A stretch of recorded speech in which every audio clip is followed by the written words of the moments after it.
Welcome back to another edition of the Drury Outdoors 100% Wild podcast powered by DeerCast. I am your co-host, Matt Drury, and this is a special 2024 recap edition. We're going to go through the highs, the lows, the funniest parts, the hottest topics, and we're giving them to you all right here, right now. You're going to want to tune in for this one. Hope you all enjoy, and Happy New Year. Let's go. Stand clear. 100% Wild podcast. So for all you listeners, hello and welcome to definitely not your favorite outdoor podcast. Welcome back to the Drury Outdoors 100% Wild podcast. Welcome back to another edition of the Drury Outdoors 100% Wild podcast brought to you by DeerCast. I'm Matt Drury, your co-host. That is Tim Chelsvik. It's a new year. 2024. It's a new me. We're in the is it? We're going to kill something. Defend yourself against the coming zombie apocalypse with the 6-inch modified cleaver blade of the Cold Steel Mayhem. Jeez, Tim. Bad boy. Hey, trying to compensate for something? It's not always about the size of the blade. This is by far going to be the top archery velvet deer as of now. And definitely by far going to be the top youth velvet buck. Now, they don't have a category for scoring for that as of yet. Hopefully they will by the time next year rolls around. And I would say right now, I think he's waning in the top 2, top 3 for the whole state overall for archery. I will go ahead and say right off the bat, my kid is 10 years old. He does shoot a normal compound bow, and he's a total badass, and he gets it done, and he's practicing real hard. But the morning that we got to go out and harvest this deer, and we were so blessed to be able to do so, he said, I think I'm going to take my real bow. I said, like hell, you're not. We're taking that crossbow because you get one shot at the deer like this. Yeah. And we're hunting tight quarters. You get one shot or it's going to be over. And so he understood. So, and you know what? Hey, a harvest is a harvest no matter what you're getting it with. And as long as you're doing it the right way, I'm all for it. So Same. I'm the kind of guy when gun season rolls around, I'm ready to get a rifle in my hand. But so the bottom line is we've been watching this deer for 2 years now. And I always say I've been growing this deer like we all talk about, right? Yeah. I've been growing this deer, Well, the deer's been growing himself. Last year, he was a mid 140s at best. And he blew up into a 190 7/8 deer over the last year. I don't know if that's the mineral content in the soil, if it's the constant consistency of the trophy rocks and the tiny little food plots that I planted for him. And man, it's just really as simple as this. I run those cameras that come to my phone all the time. So we're watching this stuff in real time, right?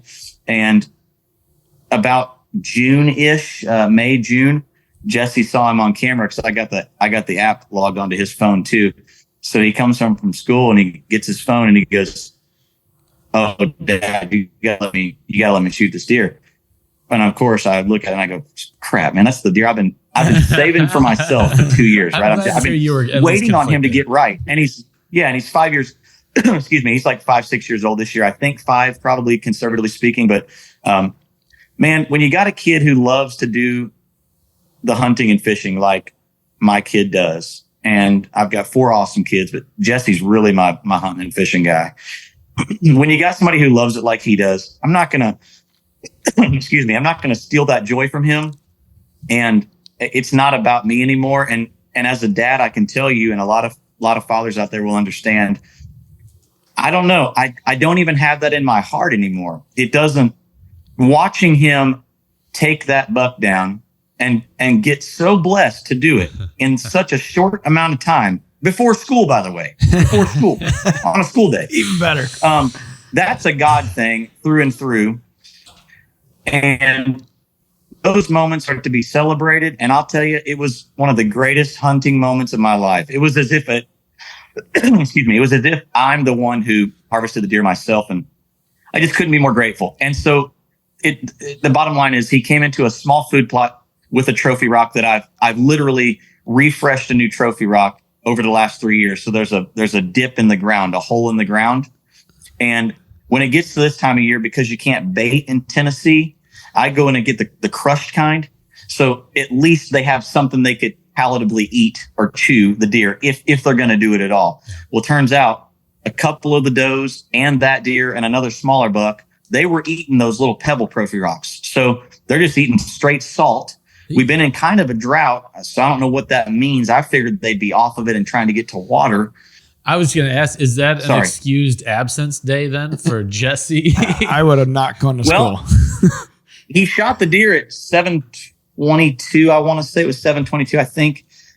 So he wasn't late at all. Or maybe it was a little earlier than that. But anyway, the point is I got into school, and I like to look back at my harvest log. But anyway, I got into school and he wasn't absent or anything. And we took the deer to the taxidermist and the whole deal. Like we did everything in one swoop before we went to school. So he went to school. And if anybody said, what'd you do today? That's what he said. Well, I just shot a 190-inch deer, with my dad. So it is just breaking daylight at this point that I am sitting in my actual stand. I mean, I barely squeak in there. I didn't spook anything. I didn't hear anything blow. I didn't hear anything take off. So I'm thinking, okay, I made it. I got to the tree. I could barely feel a little light breeze coming on my face. And I was like, okay, I got the same exact wind that I need for this to work. And let's just see what happens here. And so I'm sitting there. It's just breaking daylight. And 10 or 15 minutes passes into the hunt. And I can hear a farmer yelling at his cows, not far off from where I'm at. I can hear him just screaming at these cattle. Hey, cows, hey, cows. And he's going in to feed his cattle for the morning. And I'm thinking, wow, this is just perfect. The icing on the cake to taking off work and this whole morning hunt thing working out. Ruined. The early October morning hunts are everybody says not to hunt them or so you read. And this is exactly why. So I hear this guy kind of screaming at his cows not far off, and a couple does come rushing through. I think 2 or 3 does came through, and they're kind of trotting through nervously through this little field edge, and they take off. And I'm kind of like, wow, that might be the morning hunt right there. That might be all I see today is a couple does spooked off from a guy going to feed his cattle for the morning. And this is how my morning's going to go.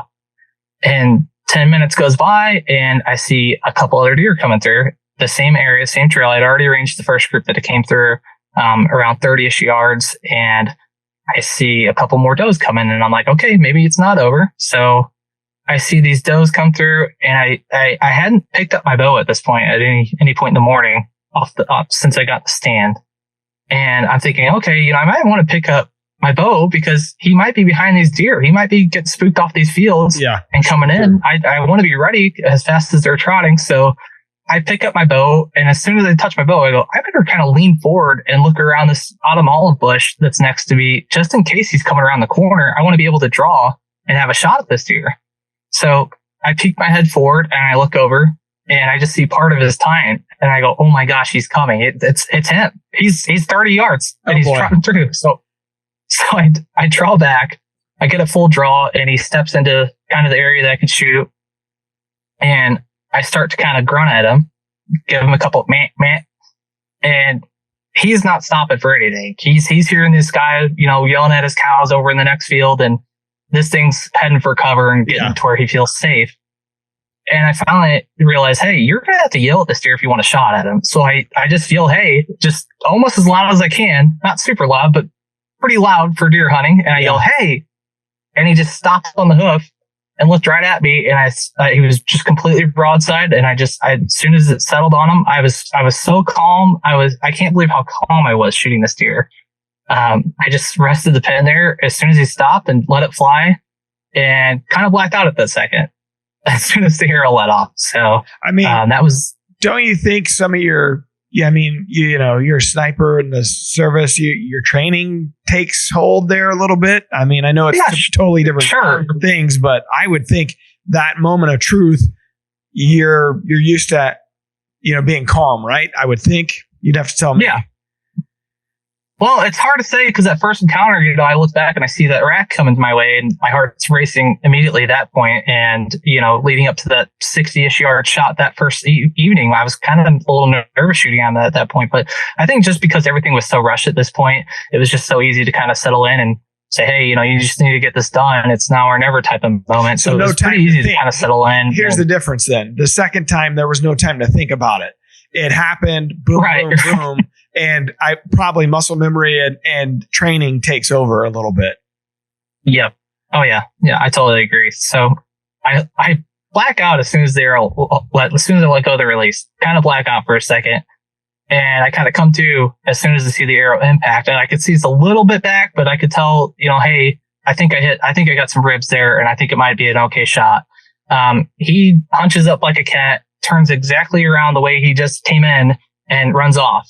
And immediately my heart just starts going crazy. I mean, it's going off the hook, and I'm like, holy cow, I just shot him, and I think I got him. And I pick up the phone, I look at my phone, and it's like 7:30, 7:32 at this point, and I immediately go, oh my gosh, my wife's getting ready for work right now. So I call her within less than a minute after shooting this deer, and I go, oh my gosh, you're not going to believe it, I got that deer I'm after. And she's like, oh, no way, you got him. And, I'm so happy. Hopefully, you recover it. And, we're having a great phone call. And she's like, send me some text updates. And my phone's on like 4% at this point. Oh boy. So, cause I didn't charge it the night before. Yeah. So get off the phone with her. I'm just kind of sitting and standing. And I'm like, wow, I can't believe I got that deer. And hopefully the recovery goes well. And I get on some blood, and I text a couple family members. Hey, I think I just shot that deer, and looks like an okay shot. I'm going to give it some time. And so I just kind of sit there for a while and kind of bask in the moment a little bit, and, let the sun get up a little bit, and just give him some time. Okay. So how long did you give him then? If you think it might be a touchback, but an okay, decent shot, how long did you give him before you go to look for blood?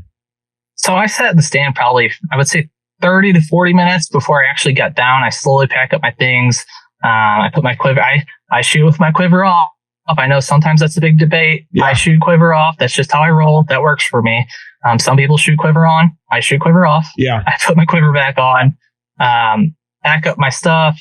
Pack up my stand. I'm putting it. I'm going as slow as possible because I'm so eager to go check out the blood and see what the arrow looks like and see if it really was a good shot or not. But I'm like, really, really take your time here. It's a good deer.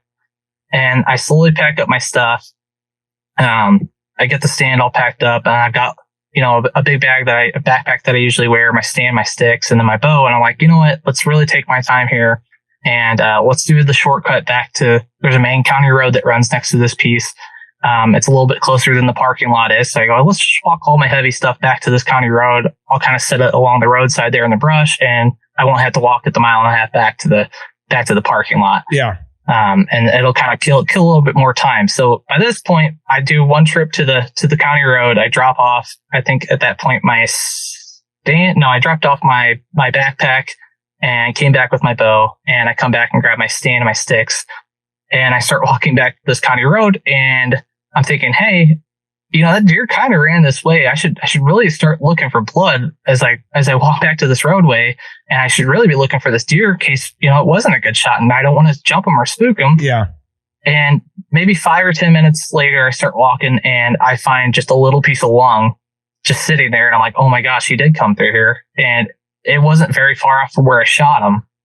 And it was kind of around the water source. I'm like, well, you might have came around this water source. So I really didn't even blood trail the deer, essentially. I find this little piece of lung. I could see a little stream of blood going 2 ways. I'm looking left, looking right. And I'm like, I don't know which way he went, or which way he was coming or going, but it's going towards this water source that I'm hunting around. He could have went around this water source, and I'm hoping that he's close. And I maybe took 10 or so steps, and I'm going kind of around there's tall phragmite around all these water sources where I'm hunting. And, anybody that's hunting around phragmite, it's like that stuff gets like 12 foot tall, and it's thick and it's nasty, and it's kind of hard to navigate through. But I'm thinking, he might have laid down around this water source somewhere if he's running towards water. And I took maybe 10 steps, and I could just see his white stomach already there. And I just thought, oh my gosh, he's right here. He didn't go very far at all. He maybe went like 60 yards and just piled up. And so then I'm kind of like, holy cow, I cannot believe this happened. Like, I've already found the deer. I got him. I can't believe it all just came together. So I'm kind of like just dumbfounded that this all even happened. The first bull came in to me. I thought the bull on my right was going to come in first. The bull on my left was really close. And so I'm set up on this bull all of a sudden to the left. And then surely, as it always happens, the bull on the right actually ended up stepping out first. Yeah. And so I could hear Clayton behind me saying, he's coming. And I didn't get a glimpse of him. I didn't know where he was, how far away he was. I knew I could hear him walking, But, when the wind is right, that can kind of sneak up on you a little bit. And he stepped out in the road 20 yards from me, broadside, and it was a big 300-inch bull. Not an incredibly old bull, but he's going to be really, really nice, which I wish I could say that's the reason I passed him. But as I'm drawing back, his head's turned, so I would start to draw. And as I start to draw, he turns his head, busts me right away. As soon as he stepped out in the clearing, he busted me right away. So I'm thinking, well, daggum, there goes our hunt, and we'll just keep moving on. I mean, it's been so quick. I'm like, I'm not that disappointed about it because it happened so fast. Mm-hmm. Well, as soon as he runs off, this other bull, he heard the run-in or whatever it was, and he beelined it straight to me. And we have just the best footage, man, of that hunt. Aaron Bennett on the camera right behind me. Like you said, we've been a great duo before.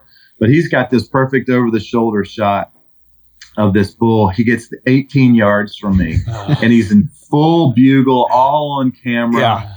And he's a really nice 6x6. I think, he's going to score just under 300. Not like one of the big, giant trophies, but still an incredible hunt, incredible trophy for me. And as he gets so close, he finally looks up and he sees us. But he doesn't know what we are, I guess. And so he runs away. Clayton hits the cow call and he stops. And as he bolts away, in the whitetail, this is where the experience kind of helped me. As soon as they run away, there's that time where they might come back and check what you are. Mm-hmm. So I go to full draw, and as soon as he hits that cow call, he stops, turns around, gives me about 2 seconds to get a shot on him, and I pull back real quick and find him in the scope in the peep. The thing was, here was the kicker. As that bull was walking up to me, I had all this time to kind of think about all the different things. I thought that bull was going to step out at 45 yards. So I had my sight set at 45. Okay. So I know as he's getting closer, okay, I'm going to have to adjust where I've got this sight set. And as he turns to run away, I pull back and I just find about 4 or 5 inches below where I would have shot. And I'm just waiting for Aaron to give me the kill call, and he goes, kill him. And as soon as he says it, I let the arrow fly. He says, and Adam let it rip. As they check, if they don't see what they're looking for, they're going to bolt right after that. So I knew I had to make a quick shot. Luckily, we were able to make a very good shot. And man, that footage, the blood coming out from that new NAP Kill Zone 2.0, it was crazy. It was crazy. I don't think I've ever seen a blood trail like quite at the hit. Like I've seen some pretty good ones over the years, but that was literally like a bucket of paint was just pouring out. Well, what I didn't understand was it looked like that was lung area where the hit was, but it bled like there was an artery. There had to be an artery there because of the way the pressure was. I mean, it was spitting out. Well, Mark said when we text Mark Drury, Mark said you hit the aortic. I don't remember what kind of the aortic artery, basically. Yeah. And that's what it was. The only thing I could come up with was go in Saturday afternoon at normal time to hunt and just stay. Oh. So that's what I did. I sat all night in the ground blind. What kind of blind did you have set up, Ryan? Just a soft-sided pop-up ground blind. So what were the low temperatures that night? No, that's one thing that was in my favor. It didn't get very cool. I mean, it's us having youth rifle weekend. I went in, just like a regular early season camo, and I had on the orange vest and a hat. And about dark, I did have to take the orange off and put on my hoodie, and then put the orange back on over it. It got a little bit too cool for the thin shirt, but no, it wasn't bad. And I mean, if you think it was a long night, you would be correct. It was a very long night, but I can't think back on any point through it all that I was just miserable or, regretting my decision. What did your wife say? But now about midnight, I had 16% phone battery, and I thought, the rest of the way is going to suck. Yeah. You planned everything pretty well except for that. Except for the power.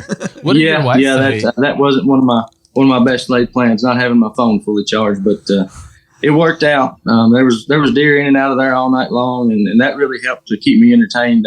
Bucks were sparring, I could hear that, and I heard a buck let out a big long grunt. Coons were really vocal with each other in there. I don't know if you've heard how vocal raccoons can be when they don't know you're around, but it's pretty entertaining. Screech owls, and it was entertaining. I mean, I'm not saying that I'm going to take up doing that very often, but if I had to do it again, I would do it in a heartbeat. Did you get any sleep? No, that's what, and everybody, of course, it's a little small town, and everybody said, "Man, I heard you slept in the blind." I said, "Well, you heard wrong, because I didn't sleep. I sat in the blind, but I didn't sleep." I sat quietly with my thoughts. Yeah, pretty much. I think I'd be scared. Really? It's just like camping. Yeah, well, you see me doing that a lot. Mr. Eagle Scout himself. Listen, I just don't think I would like it, is all I'm saying. Well, I'm just thinking about the sheer practicality of it, because most of those blinds, like... Well, you probably sat in a chair the whole time, right? Did you lay down at all? No. I stayed in my chair, and this where I had to be set up to hunt this deer. It's my blind is like it's sideways on the side of I'm from Kentucky. I'll go ahead and give you a disclaimer. We don't say hollows. That's something that ain't got nothing in the middle of it. We say hollows. A holler, yeah. So I was sitting on the side of the holler, and luckily the chair I had adjustable legs, and I had one side of the legs drew all the way up. The other side, they were let all the way out, and then I had a rock under each one of them to keep me sitting level. But I mean, it was a comfortable chair. It had the armrest and everything, and anytime I would maybe start to nod off, I would jerk and wake myself up, or there wasn't any sleep that was had. I can tell you that much. Yeah, I mean, had you thought about bringing a sleeping bag and just laying on the ground? Well, what I was afraid of was how much noise I would make. If I tossed and turned and things like that. And I just, I'll be honest with you, comfort wasn't my top priority at the time. I wanted to be in there and be ready for that deer when the sun came up, and. I was willing to sit there for whatever it ended up being, 14, 15 hours. I was pretty confident that it was going to work. The wind was perfect. I'm a scent control fanatic. Yeah. But I did keep in my mind that there's a chance you may go in here and do this and come out with nothing. and I considered all that, but it paid off dividends. Ryan, what'd your wife say when you said, see you tomorrow? I'm going to go sit in my blind all night? Nuts. Well, it's funny, I've got a group of buddies that we talk about deer and we show each other pictures and stuff, but there's a lot of my family didn't even know about this deer. And I mean, obviously part of when you get a deer like this, you don't want to tell God and everybody. But I'll be honest with you, whenever I got his picture, I knew he was special. I'm really notorious to get hung up on one deer and obsessed over it. And I told myself when I first got his pictures, I'm going to hunt this deer like he's a 140-inch deer. Yeah. I'm not going to overthink it. And I didn't tell many people about it because I didn't want to talk about it. The more I, talk about it, the more I'm going to think about it. I didn't want to make it any bigger than it was. Because a lot of times when I start overthinking things, it's when it doesn't go very well. So, but I told my wife, I told my dad, and I told my brother-in-law what I was going to do the day before. Honey, my dad wasn't really surprised. I'll be honest with you. Neither was my brother-in-law. I don't think my wife was surprised, but when I first told her, she looked at me like I had two heads. And I said, listen, I know I can hunt as hard as I used to. We've got kids. We've got a busy life. I said, but I really think if I can do this, that I can get this knocked out and done. And she was very supportive of it. She stayed home with the kids all night, and she even checked on me. So she wasn't too upset. And that's I've got to thank her a lot too, because she's not a hunter. She has no interest in it whatsoever. But without her being on board or at least tolerating it, I couldn't have done it. Here, I got a real important question. This is something that would concern me. What did you do for food? Snacks. Yeah, what was the snack situation? I'd have Firstborn protein sticks, protein bars. Yeah. Well, I was powered on Red Bull and Sour Patch Kids. Oh.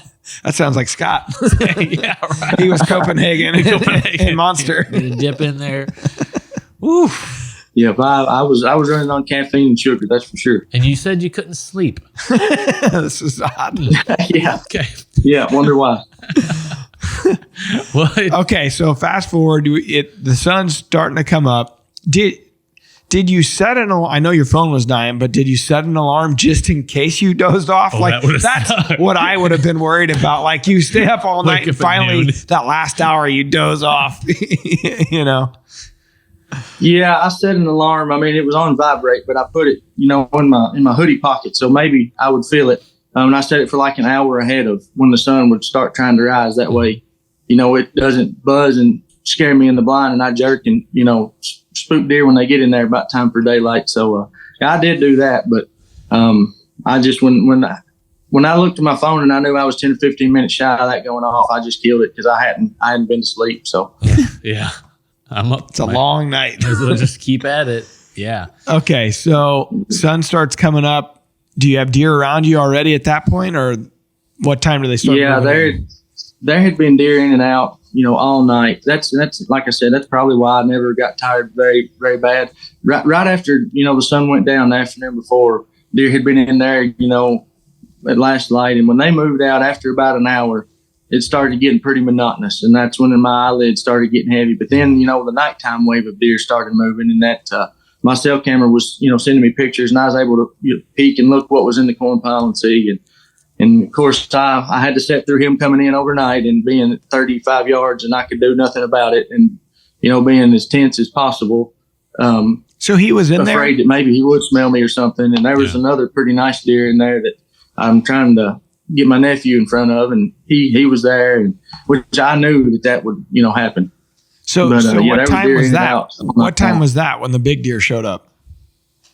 That would have been right around midnight, roughly, something like that. And he's 35 yards from he was there he was 35 yards in the corn pile, eating just like a big heifer calf. Let me ask you this. Did you put the one window up that you were going to shoot out of, did you put that up overnight just so? Yeah. Yeah. Yeah, I had that up, and I mean, like I tell you, I do what most of you all probably do. I take care of my camouflage. I don't wear it until I get to where I'm going and take the showers. And my wife, I had to repeat myself so she understood what I really said. I told her actually this morning, I said, that I've not used scented body wash in over 2 months. Yeah. And she looked at me like I was, a skank or something. I said, no, I washed, but I've not used scented body wash. I've not used scented deodorant. The only time I wore cologne was just a very little bit on my shirt for church on Sunday. And it's Brute by and then I use ozone, stuff, those products. And so I wasn't, you can never fully control a deer's nose, but I could go to sleep at night knowing I was doing all possible, at least.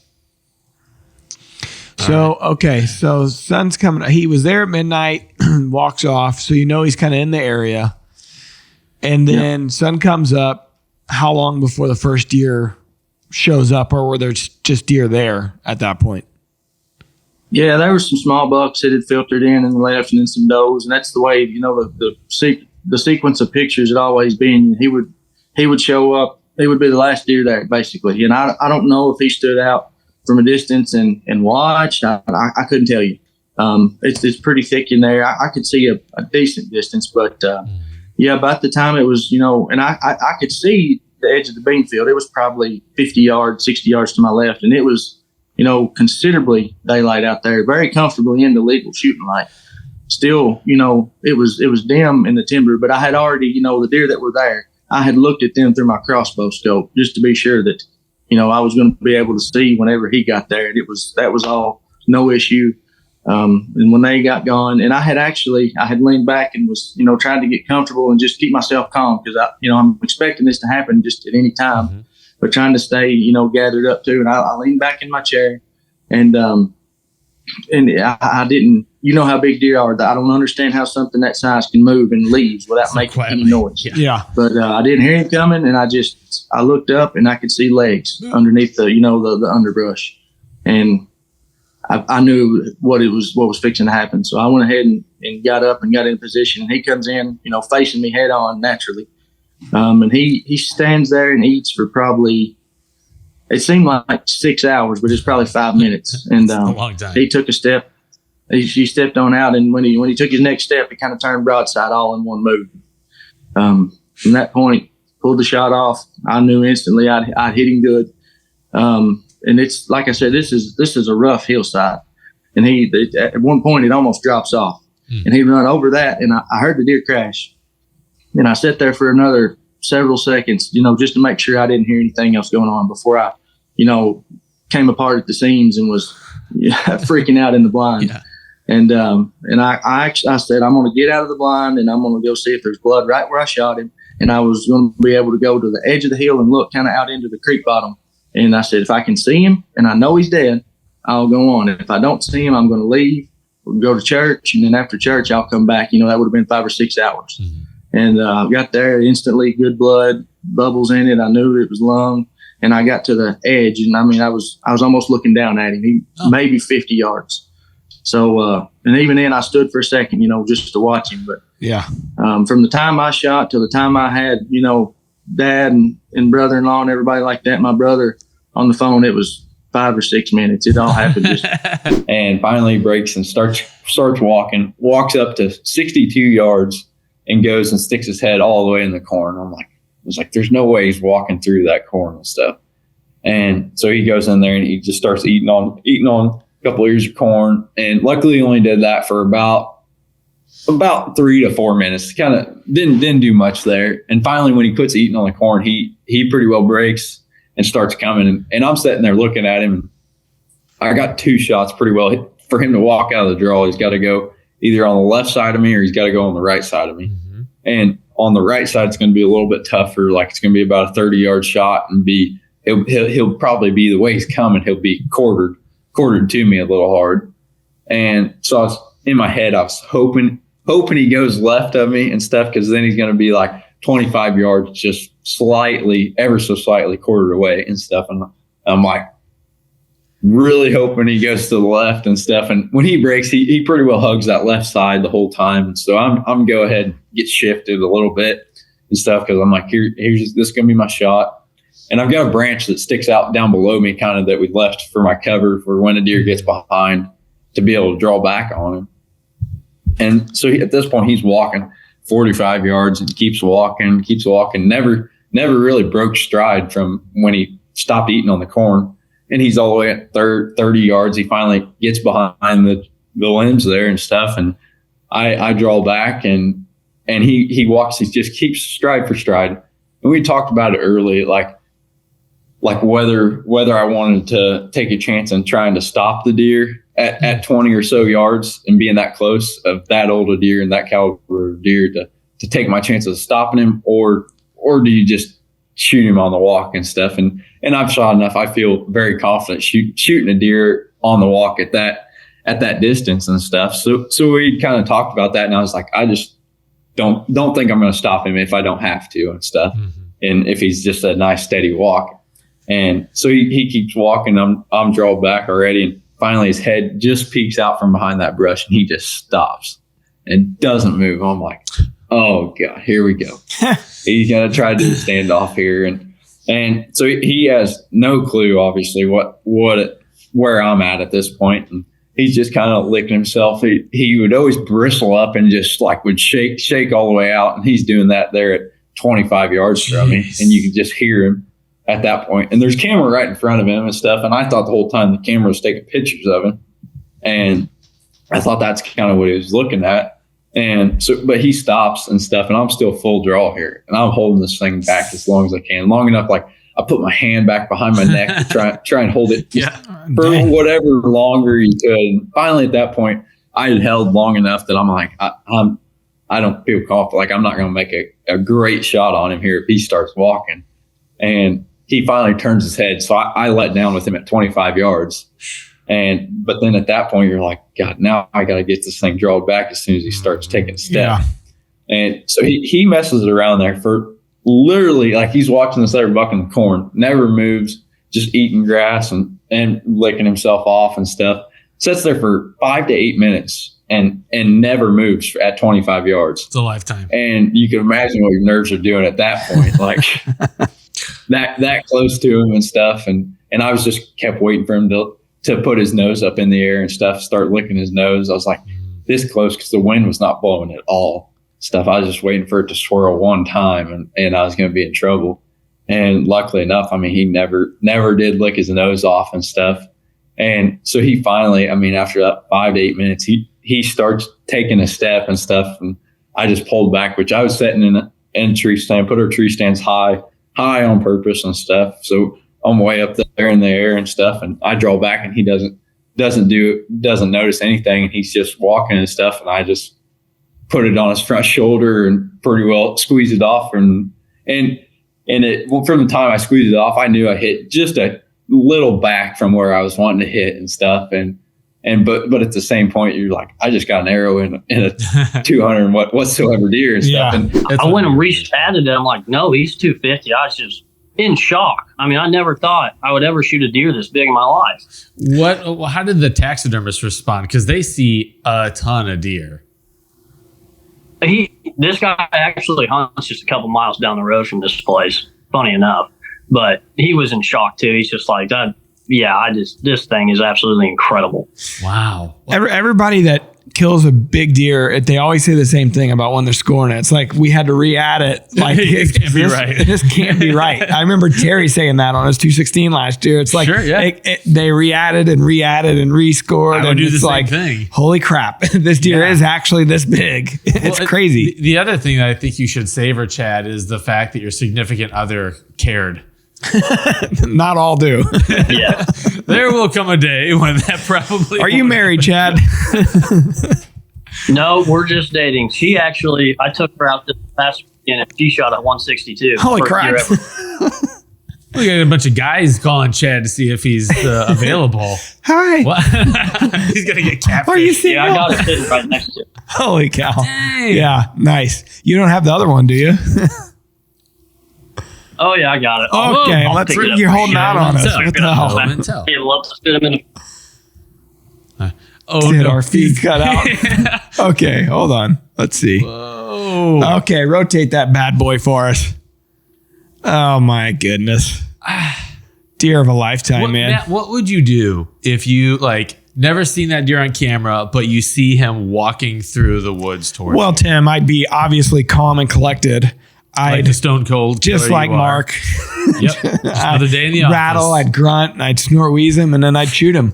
Little poop in your pants. And then I realized I shot low and I missed him. I'd send a warning shot first. Scream, let that be a lesson. Maybe try to stop him with I like a challenge, Tim. Dramatics. My entire life. We'll get into that in the next podcast. I've got some dramatics to share too. Well, Chad, I mean, this is unbelievable. I'm so happy for you. You're never going to kill another deer like this, and I think you probably know that. But who cares, right? Yeah. Well, never. Chad, just to clarify, was this a permission farm that you were on? Yes, it was a permission farm, and I should add that I'm extremely grateful for them to continue letting me hunt this farm. It's a farm that I grew up hunting, so I cut my teeth on this farm and really learned everything I know on it. So that's probably the most special thing to me is I watched my dad shoot a 182-inch deer off of it, watched that deer die. Cool. Everything's there for it. As much as people complain about money ruining whitetail hunting, there is still a lot of permission hunting happening. And we've had a couple stories so far on these giant deer that it's been permission pieces. So. Yeah. So don't if you're listening to this, don't let some of the hype and maybe the hyperbole get you down about not having a good place to go. If you put the effort out and just tell your friends hey, I'm looking for a place. Does anyone know anyone that's got some land? You never know. And it sounds like you guys have had this piece for a while. Obviously you're good tenants, so to speak. You're not shitheads in there destroying the property, and you're probably treating it like it's yours, and I'm sure that goes a long way with the landowner. Oh yeah, absolutely. I mean, you don't want to go drive through bean fields or tearing stuff up. That doesn't help anybody. And for the future, if say you quit hunting it, that makes people not want to let guys on if you go driving through bean fields and stuff. That's why a lot of guys get no's, is because of prior people doing bad things on properties. Yeah. 100%. Golly. Well, Chad, man, it couldn't happen to a nicer guy. I'm so glad you got this buck down. Cool story, cool history. Great, your discipline paid off on him. And that's probably the key to the whole thing. I mean, you worked hard to hone in on the area, yes, but a lot of people probably would have took pretty marginal shots through that period, and you waited, and it paid off, at the end there with the right shot, which is tough on a deer like that, not to just want to shoot straight down and, like you said, spine him or whatever, and just to get an arrow in him. But, it worked out that you did wait. He didn't go 60 yards. I mean, he took off running, and that's a creek due west of us. And he ran, and I don't know if you can tell in the footage or not, because I really haven't watched it back that closely, but he just ran off the shelf of the creek he didn't run down. He just kept running and then fell into the creek, and that's where he lay dead. So he was dead within 60, 70 yards. It was, and seconds. I mean, it was quick. It was, and you see that immediate blood coming out. Yeah, so it was a great shot. Because of my poundage, I will say this: I am extremely disciplined on the body angle of the deer before I will release an arrow. So I understand my shortcomings in that poundage. I know what my arrow can and will do if I hit my mark. So I take every precaution to make sure I hit my mark. Yeah. And I'm just very disciplined on body position, deer demeanor, and making sure that arrow can hit a broadside to slightly quartering away or slightly quartering to animal and get into that rib cage. I mean, that's what I'm striving for. What did you sever when the arrow went in there? Everything, man. It hit both lungs. I think it hit the aortic arch as well, because you don't get blood under pressure that quick without hitting that pump station right there. So both lungs were severed, and I had to have hit one of the main arteries right there. Beautiful. So a lot of times in past seasons, you'll have a storied history or a chase with a certain animal. Was this one where certainly you knew of him, but was there that kind of history involved with him, or just, hey, I know what deer he is, and they showed up and he finally was old enough and kind of had the headgear of somebody you're going to go after? I've never encountered this deer before, so there's not a storied video history with him. We had trail pictures of him, and he was a big frame, big giant 8 last year with real tall tines. And then this year he just exploded. He was one of those deer that you look at him from year to year and you think, well, he's going to be another big 8 that's going to look like he does this year. But this one really grew. I mean, I would have guessed him last year at probably 155-ish, 160. Mm-hmm. And this year he's, in the mid 80s. So he put on a lot of inches and certainly grabbed our attention this year. So when you see that, we had a young man on the podcast last week who killed that 232 up in the Unionville area. And, he thought that deer the year before that the neighbors, everybody kind of thought he was in the 60s, and he made that kind of a jump. Wow.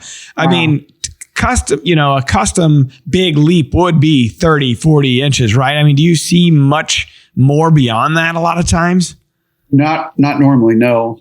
I mean, here the last few years, we've been so dry, we've seen very few jumps. Most of the deer, frankly, have had, 1 to 5% increase. And, it's very rare to see a deer make a 10 or 20% increase, but that type of increase is almost unheard of. That's an anomaly, certainly. Yeah. A major anomaly. Yeah, for sure. What were the G2s and 3s on your deer? Because they looked unbelievable. That's part of that frame you're talking about, but they look just crazy large.